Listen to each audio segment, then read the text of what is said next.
Please welcome back Andrew Ross Sorkin and his guest, the CEO of Artist Equity, Ben Affleck.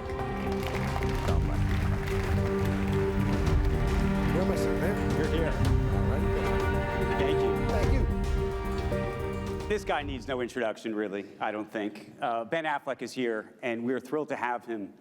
He has had a remarkable career. I don't even need to get into it all with you, because I think you've probably seen practically all of the films over all of these years, starting with Good Will Hunting, Argo, and more, Batman, everything else. But most importantly, Ben is about to enter a new chapter in his career. He has been an actor, he's been a director, and as he walked out on this stage, you probably heard his new title of CEO. In many regards, he has been a CEO of sorts as a director. When you think about running a production, it's almost being like a CEO of a pop-up company, and maybe we'll talk about that. But I wanted to spend some time with you to talk about this new endeavor, and we're going to bring your partner, Gerry Cardinale, out in just a little bit. But I also wanted to talk, before we get to that new chapter of your life, to talk a little bit about Hollywood. Sure. I think there's a lot of questions about streaming, about what this is all about, and also what has motivated you throughout some and all of this period, how you've actually managed yourself and others throughout it. And I was watching, a lot of people here know that I cry at car commercials, and so I was watching. Me too, by the way. You know, ahead of this interview, I went back and I watched, because I remember watching it live, you and Matt, when you won. This is '97. This was Good Will Hunting. And I remembered that live, and I remember just being, I didn't know you, but I was so happy for you. And then What happened? No, but then I was watching you again in 2013, when you won for Best Picture for Argo. And you came on the stage, and you said the following. You said, "I'd just like to say I was here 15 years ago, or something, and I had no idea what I was doing. I stood out here in front of all of you, and I was really just a kid." And then you thanked a lot of people. It's the times you wish you'd spent more time writing the speech that you thought was going to jinx you if you wrote it. And you said, you know, that what you realize is you have to work harder than you possibly can. You can't hold grudges. And you said it doesn't matter how hard you get knocked down in life, because that's going to happen. All that matters is you get up. And then you thanked your kids. You started crying. I started crying watching you cry. And I started to think, here we are now 25 years back from '97. That's been, that before we get to the next chapter, that's what it is. And so I was sort of curious if you go back, and sort of a cliche of a question, to tell the kid in '97 who ran up on that stage with Matt, you know, talking about Cuba Gooding Jr., if you remember. Relax. It's the first thing I would have said. You're talking too loud. Write your speech. No, that's a tough thing, right? I mean, oftentimes we have this idea of, this fantasy. Could I have talked to myself when I was younger? What wisdom would I impart? It sort of goes hand in glove with becoming a parent, and I'm constantly, I think, offering wisdom to my children. They feel they're being lectured, but you have this instinct to pass on those things you learn, and most of those come from the places in which you feel like, if I could go back, I would have done this better. I don't think we're the best barometers of which things actually we should have changed in our past, because there are truly things about my life which, at times, people said, you'll be grateful for this for one day, and I just thought, well, you're an idiot. Like, who in the world would be grateful? This is, and then, truly, I have come to a place where I found real gratitude and thought, I wouldn't have arrived at these other things had I not learned this and learned it in a difficult and lasting way.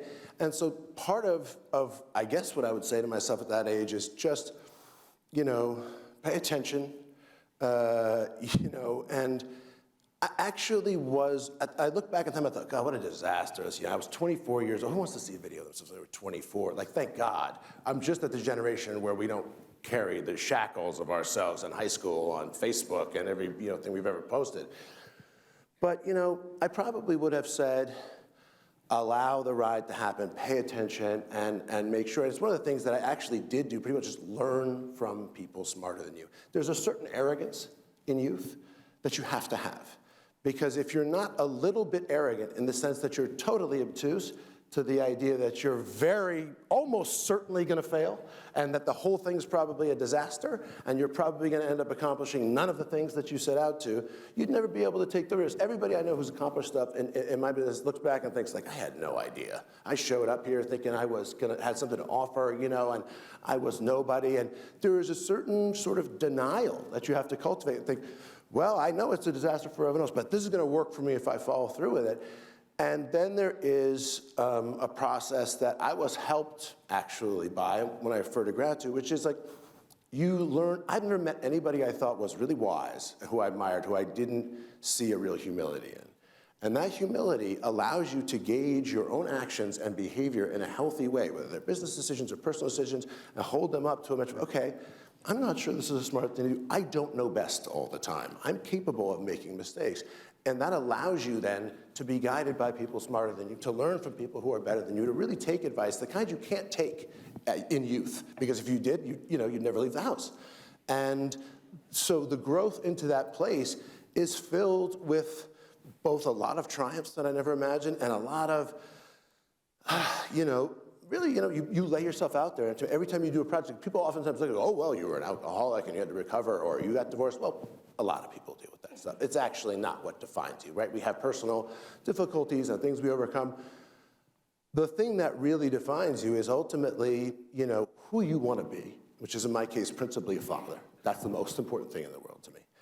And secondarily, what excites you and makes you feel alive, and can you connect that to your work life and do it with people you love? And the only way to do that is to take risks. So you have to combine that sort of willingness to take risks with wisdom to understand where the balance is when you may be making a mistake. Let me ask you, though, about that and what's motivated you during this whole period. And you actually talked to Howard Stern about this a little bit, and I was struck by it. No story ends well. That starts with that line. Because when you did win... I love that interview, actually. When you did win for Argo, for Best Picture, you did not win for Best Director. And that galled you.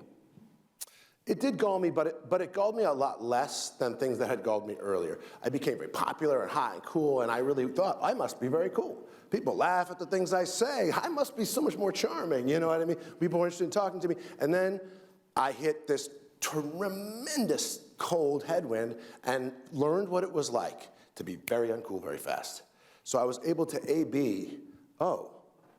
so all of this other relationships and all of this other dynamic were completely artificial and rooted in something that had nothing to do with me, but that had to do with what people thought, what refracted glory they thought they were getting, what they could get through me, or God knows what. But it was very instructional, because at that point I learned, okay, none of these relationships are authentic or meaningful. They're transactional. They're people who want to advance what they want to do with business. I can respect that. That's the way I can approach that. I'm not going to affix a lot of emotional or personal importance to those relationships. I'm not going to become unduly cynical. I had a child at the same time. I thought, I'm going to live a life of which my daughter can be proud, which is ironic because she's a Marxist and I've now disgraced her by becoming a capitalist. But the point being, like, this is what matters to me, and I have to approach that, and that was the central kind of lesson. Okay, but here's what you said to him. This is to Howard, and this is what struck me. You said, for so long, I felt I got to prove I belong here. Mm-hmm. I got to show these people I mean something.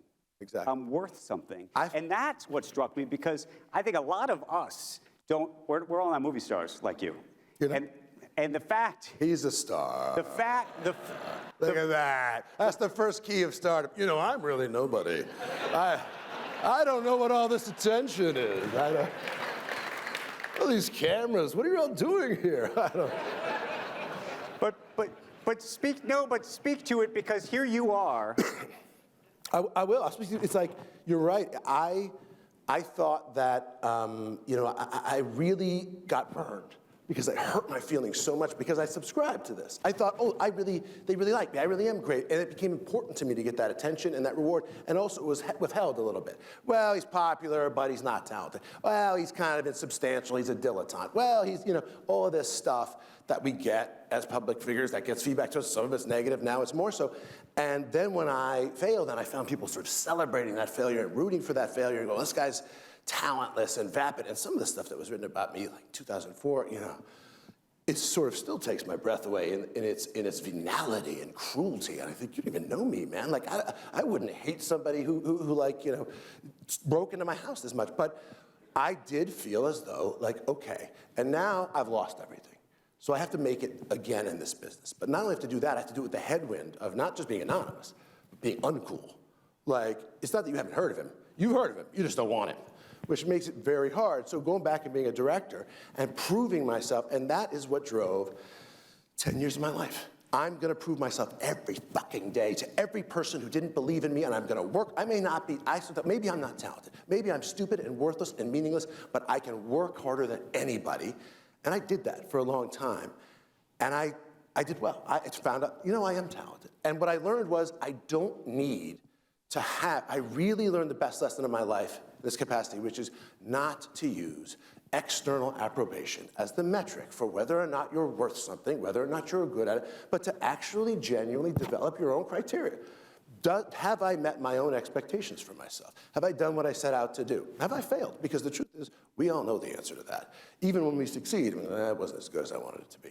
Or we go, you know what, that was good. We were trying to do something interesting. It didn't happen to work, but I would take that bet again anytime. And if you can internalize that, and it's just where I started to arrive to 15 years later, when, they didn't nominate me for director, and I wasn't surprised at all. I thought, like, I understood why. This is politics, popularity contest. There's all sorts of complications that go into this.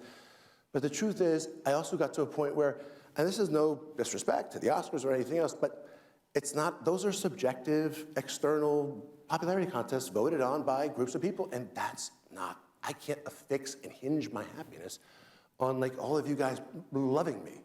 I have to just do what I think is interesting and live to my own standards and integrity and be the kind of dad I need to be and husband I need to be. And then if people want to judge me and hate me, they're very likely going to do that. And so it released me from this desperate need to prove myself because I started to believe in myself. Tell us what it's like to live in this spotlight. And I can tell you, I don't live in the same spotlight you live in. There we go. That I can tell you. False modesty. No, but we are in an age, and I actually wonder whether, given the fragmentation of media today, I mean, you are, as I said, a bona fide movie star. You were on the cover of Us magazine every other week. Okay, that wasn't what I aspired to, but okay.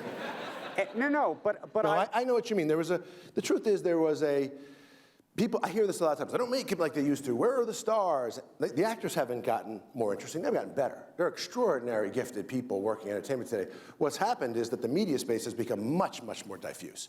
It used to be you had 3 channels and 2 or 3 movies that came out a week, and that was sort of all you got. There was 10 pop hits they were going to run again and again and again and again and again on the KISS 107.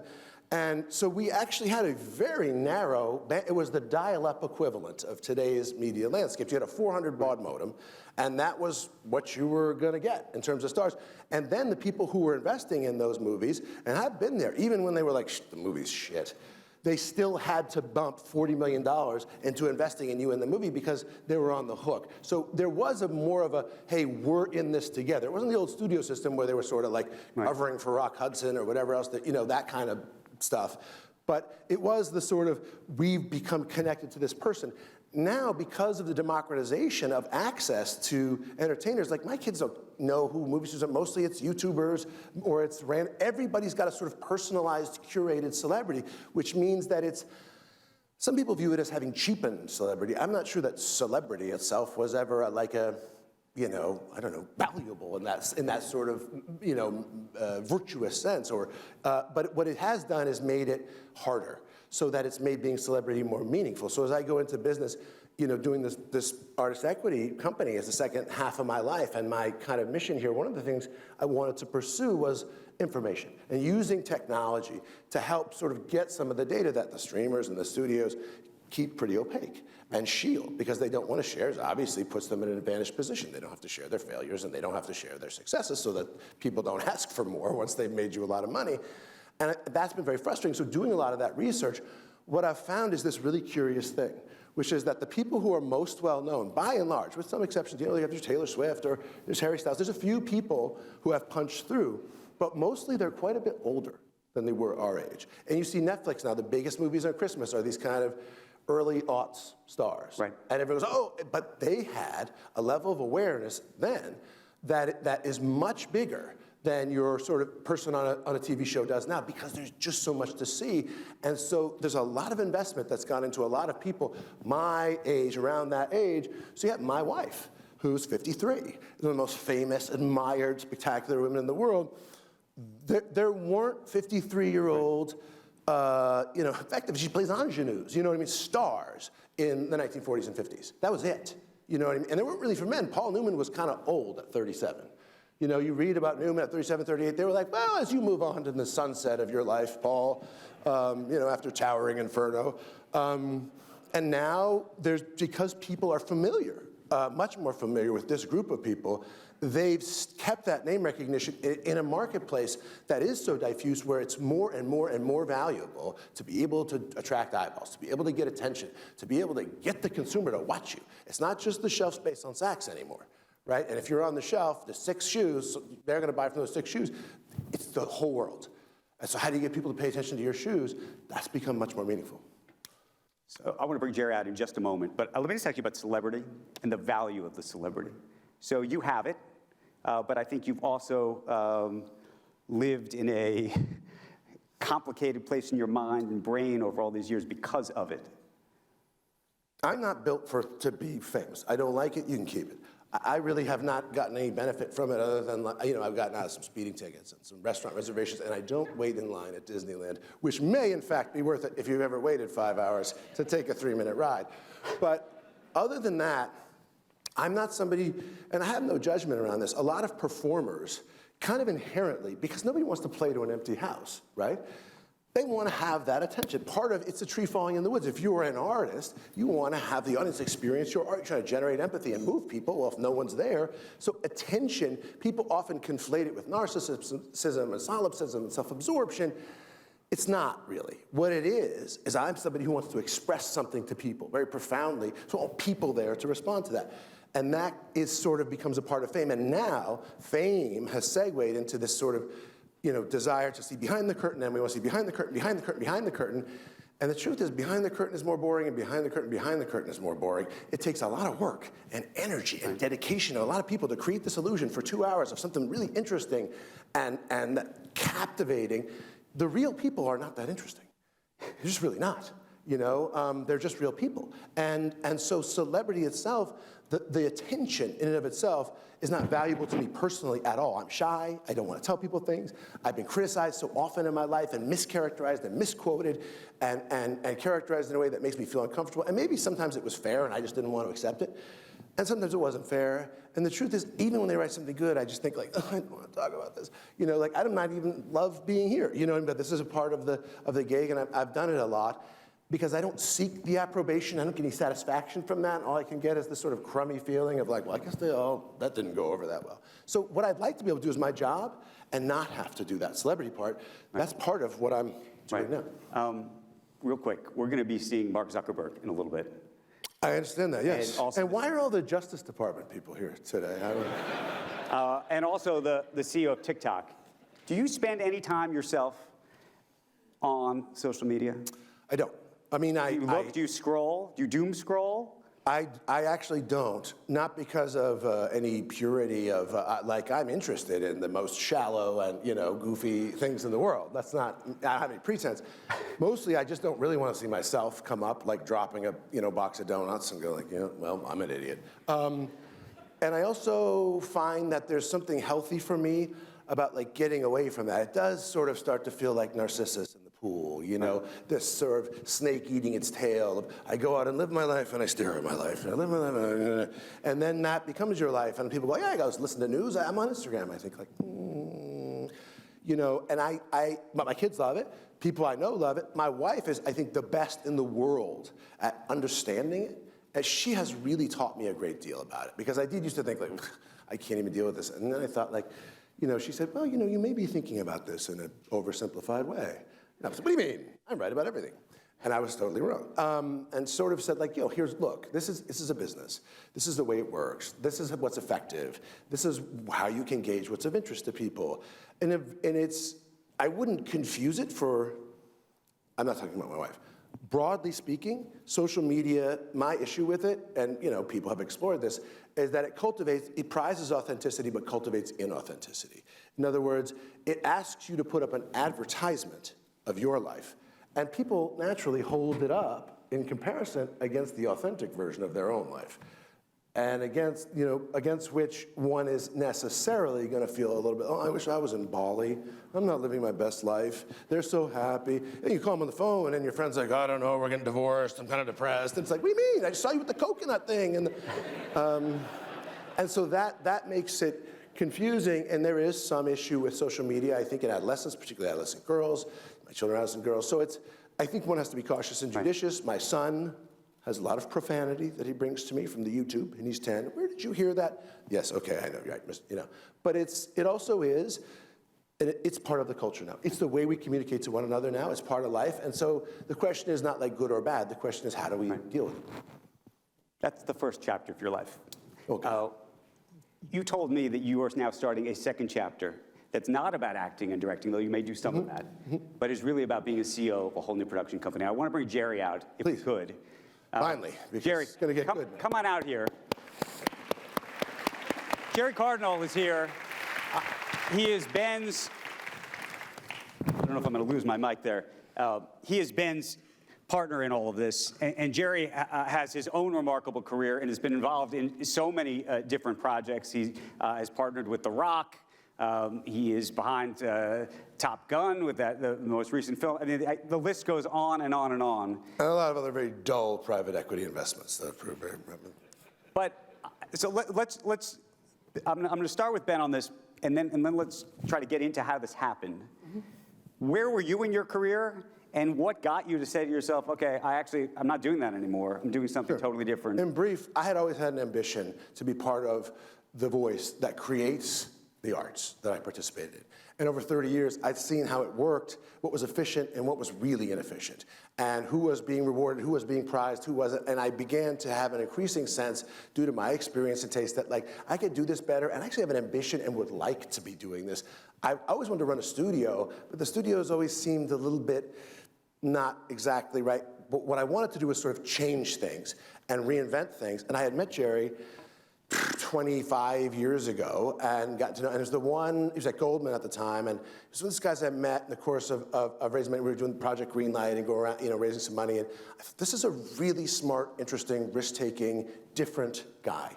And so when I thought, okay, I'm gonna go out here and ask to raise a bunch of money to build a different kind of movie studio that takes a really radically different approach, and that's risk-based, but that is merit-based, that's entrepreneurial, that's sort of anti-kind of cash up front Hollywood model. He was the first guy I thought of, and I went to him, and by some great miracle of God and luck, he really responded to it, because I didn't want to just do, hey, I'm a celebrity, and use some money, and we'll do a company, and we'll get a headline. Like, that's meaningless to me. That's just all bullshit. You know what I mean? I want to make the second act of my life to create a really meaningful, robust company that develops a new model, that tells stories in a different way, prizes artists in a different way, including behind the camera. And I just found the best partner in the world for that. And he really fills in all the very many areas that I need. I want to talk about the model, but Gerry, I assume a lot of actors may come your way looking for money. What happened here? Well, actually, not a lot of actors come our way because they're too scared. And this is very familiar territory to me. Ben and Matt, I mean, they are entrepreneurs. So when I look at Ben, and I did have the benefit of meeting him 20 years ago. We looked at doing something together when he was doing. And we should say Matt has partnered with you on this as well. That's the partner. Yeah, he's the chief creative officer. So you don't need to feel besmirched if you share the same title with Matt. But Ben, Matt, and I are sort of at the same points. We're the same age, and we're at the same points in our career. It's actually interesting. We followed each other over the last 20 years, and when he came to me, the discussion was not what you guys would expect. It wasn't just some production company possibility like everybody does in Hollywood, and running around just trying to find the money. It was much more of an entrepreneurial founder conversation about how do we build a terminal value business that takes advantage of the technology disintermediation that's going on in content monetization and create the next new thing. Right. And that's familiar territory to me, and that was very interesting. So what's the problem that you're trying to solve here? The problem is that movies have not adapted to modern technology, for one thing. They're still making movies like they were in the 40s and 50s with slow film, heavy cameras, a lot of equipment, a lot of lights. And just practically speaking, a massive amount of money is wasted. Okay, having worked on it, I know that, so I knew I could save 15% at least off the top. I thought, well, there's a margin there. Second of all, movies don't prize the right people. You can spend more on the right person that will make you a better movie for less. I don't know if other businesses function the same way, but I can tell you that this business does. And we went out and did some proof of concept stuff our first couple of movies, and the idea has borne itself out, and it's really been gratifying. Also, you know, the people who principally create value on the sales side and on the audience eyeball side are these artists who have worked their entire careers, like my wife, building a name, a reputation, a connection with fans that has real value. And oftentimes that value isn't reflected in the deals that are made. And so what I do, what Gerry really understood, was to embrace that, structure it so that, hey, whatever the market bears, and we want to be able to enjoy competition. We're going to Adam Smith this thing to death. It's an invisible hand. We're going to say, whoever wants this, we're going to disconnect the idea of like, what does it cost? What's your rate? Never mind. I don't go into the Apple store and say, how much did you pay them to make the iPhone? And then tell them what I'll pay. They tell me what it costs. Which we should say is how Hollywood has been operating, at least most recently. It seems odd, but that right? is the way what's the the cost, economics of Hollywood works. They go, here's the movie. They go, what's the budget? What's your fee?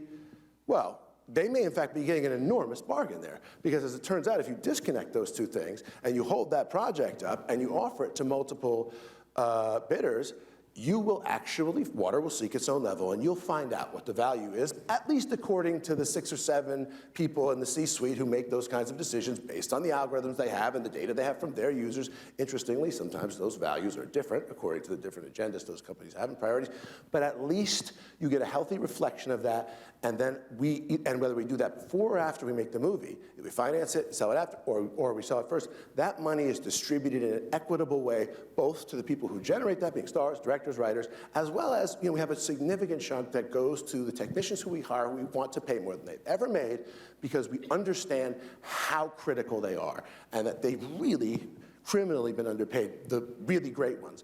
And it makes a difference. I was talking to somebody last night who shared my opinion. He goes, you can't fucking tell people this. They're all going to start doing it.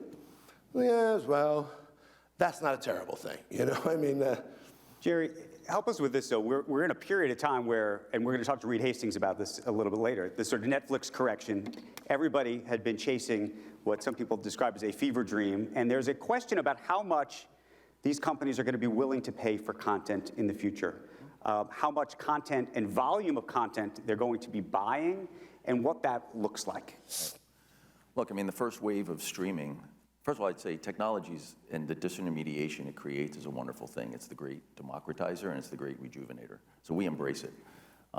Being independently capitalized enables us to go into those cracks and help, you know, be a catalyst for this evolution.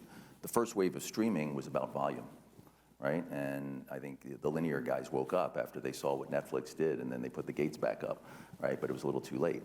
The second wave that we're in right now is about quality. So when you talk about content, you can't just talk about content amorphously anymore. This is about, you know, the move towards more quality, and I think it really plays to Ben and Matt's strengths, which is, you know, they will create great, critically acclaimed content, you know, leveraging the whole, you know, supply-demand imbalance that's going on in the content world. And there's a real need for that. And, you know, Ben's view, which I totally subscribe to, is that what's the market clearing price for that? And the great thing about technology is, you know, there's this, I remember when I was starting my career in the 90s and Paul Allen was buying up all the cable systems. You know, Paul wasn't really that interested in distribution. Paul was interested in getting the distribution to then create walled gardens of content. He was about content. He was the first time I had ever heard content is king, that saying. I would tell you, my whole career, I've been chasing that saying, content is king. And I think today is the first time I'm starting to see the possibilities that could be the case, which is why you see this kind of thing. Let me ask you a question, Ben, about the idea of being, quote, I mean, you're not going to be the CEO of this company, of being, quote, commercial. You know, a lot of artistes, if you will, would use the word commercial as a pejorative of sorts. What do you see? That's why they're still in apartment buildings, you know, trying to pay the rent. I mean, the truth is, I've never viewed that's something that people say when they get, you know, artists sort of get competitive and want to sort of have a little internecine argument, but that's not relevant. The truth is, at least in my view, No, we're not raising money to make inscrutable black and white Polish art films that are impressionistic, because there's not an audience for that. There's probably not an audience for that in Poland. I see no differentiation between commercial and quality. If you'd ask Reed Hastings, hey, well, we went for quantity. I suppose to establish a footprint. I'm sure there's some wisdom in that, and I'm sure they had a great strategy. I would have said, how would he make 50 good movies a year? How is that possible? There is no committee big enough. There aren't enough. You just can't do it. It's a thing that requires attention and dedication and work, and it resists the sort of assembly line process. Scott Stuber is a really talented, smart guy I really like. And I thought to myself, boy, he is really, it's an impossible job. You know, first of all, because the ratio of any number of movies you make, even when you're trying your best and you have the best people, you're still slightly less apt to fail than you are to succeed. But you're really setting yourself, now the way the market's changed, where they go, okay, fewer movies, quality, we're in luck, it happens to benefit us, but the truth is, I know people tend to see the business in very short-term, sort of market-based, in a market-based perspective. The truth is, over the long run, you see more people watching things, more people paying for content, more people spending money on content.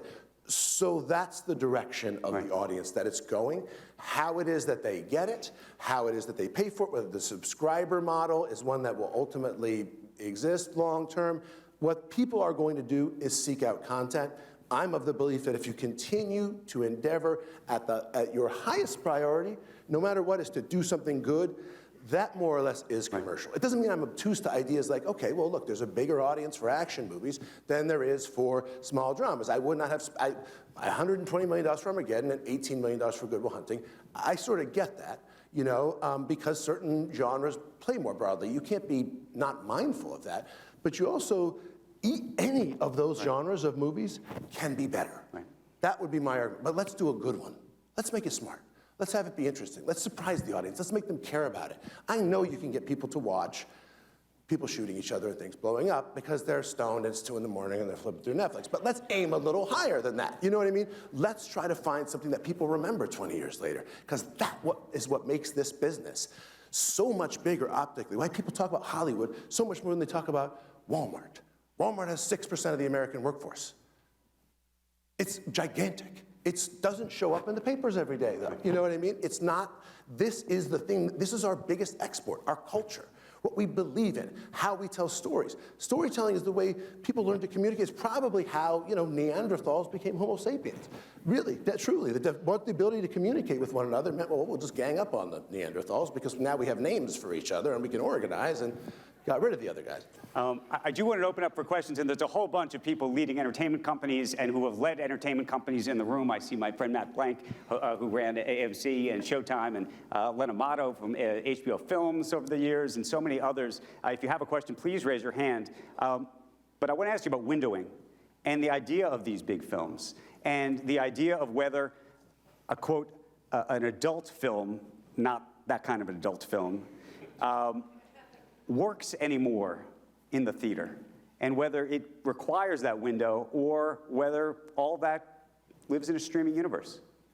Before I first came to appreciate streaming was I did a movie called The Way Back. It came out the first weekend of the pandemic. I thought it was my best performance of my career. I was dying for people to see it, but I knew before the pandemic, nobody's gonna watch this movie.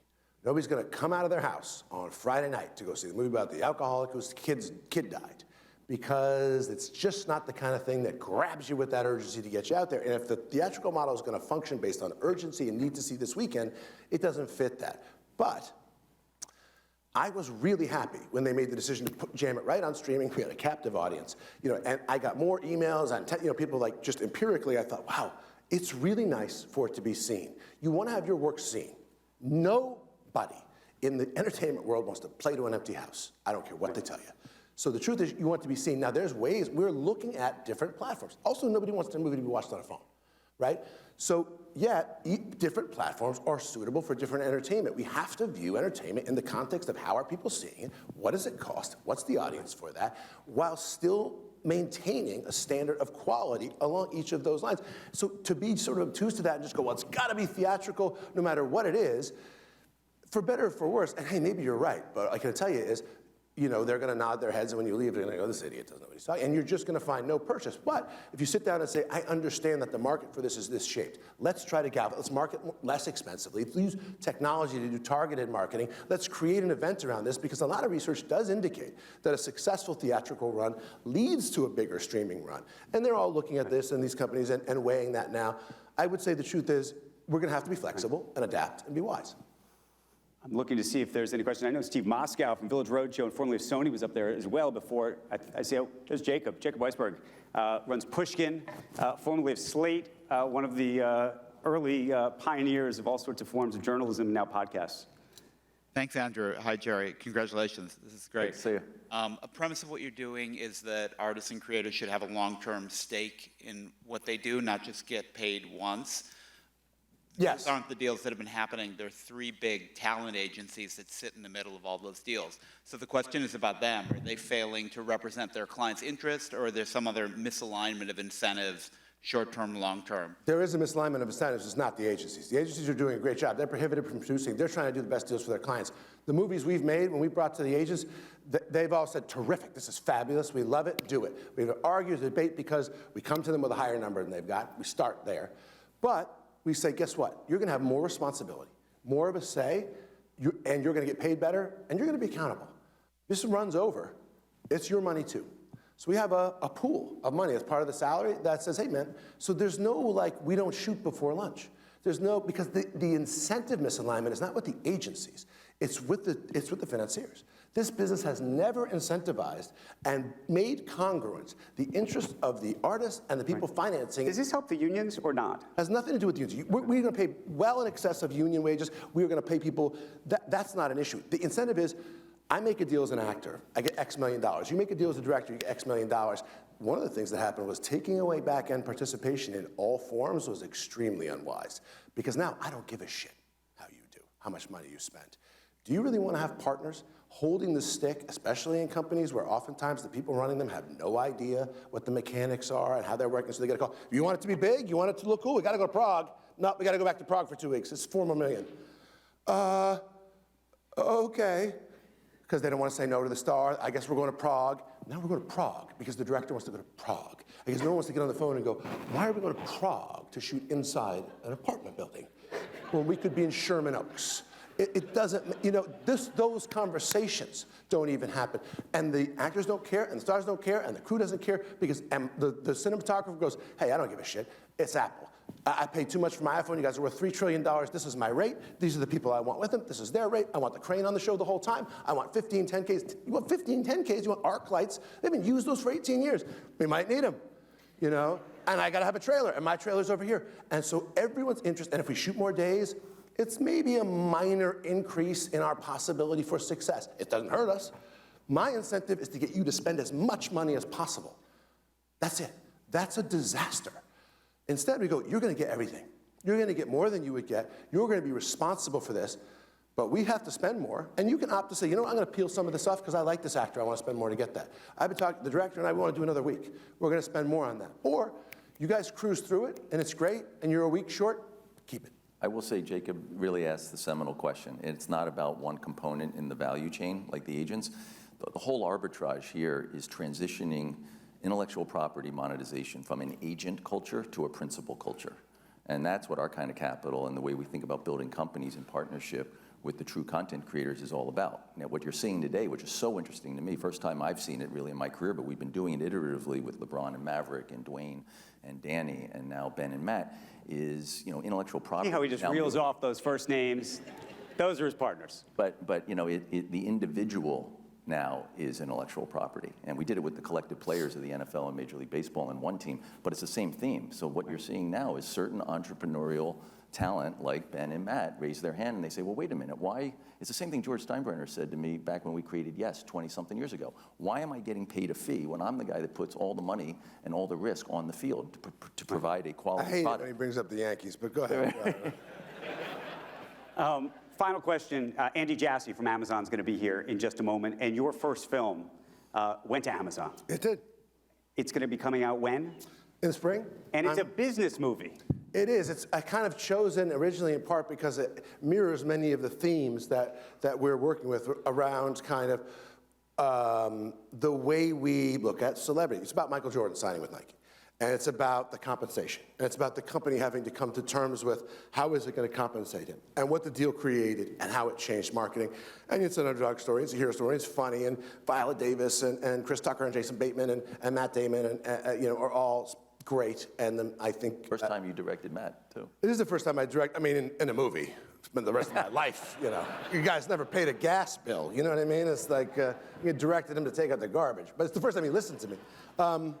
And what we did was, we tried to make something that was exactly this synthesis of like, look, because there's a part of you that always wants to hide behind, well, I'm making something intelligent, so if people don't like it, they're clearly not as smart as I am. That's just a defense, right? That's just insecurity. That's just protecting yourself from. Truth is, I want to make something people like. I want to make something that's incredibly successful for Amazon, that moves the needle, where they really recognize, holy shit, movies are incredibly meaningful and can drive, because I'm sure they've affixed some dollar number to the number of people who, every time someone clicks on a Prime movie, they tend to spend X amount, which means $234, blah, blah, blah. So, okay, spike that number for these people. Really help them see that, and combine quality with something that's smart, with something that makes you feel good, that everybody's proud of. So it's got to be broad, but not stupid. Interesting, fun, inspiring, like the best of what movies can do, which was a high standard. And we asked for a lot, and then we went and said, we're going to practice this model, and it worked great. And I don't know, you have to ask Andy, and the proof will be when the movie comes out, but I'm enormously proud of it. I would have sent it to you, but you were busy with, you were at Taylor Swift's house or something, and you had a party. I'm not a celebrity, that guy, which is I. Ben Affleck, everybody. Gerry Cardinale, thank you so much for the conversation. Really appreciate it. Thank you.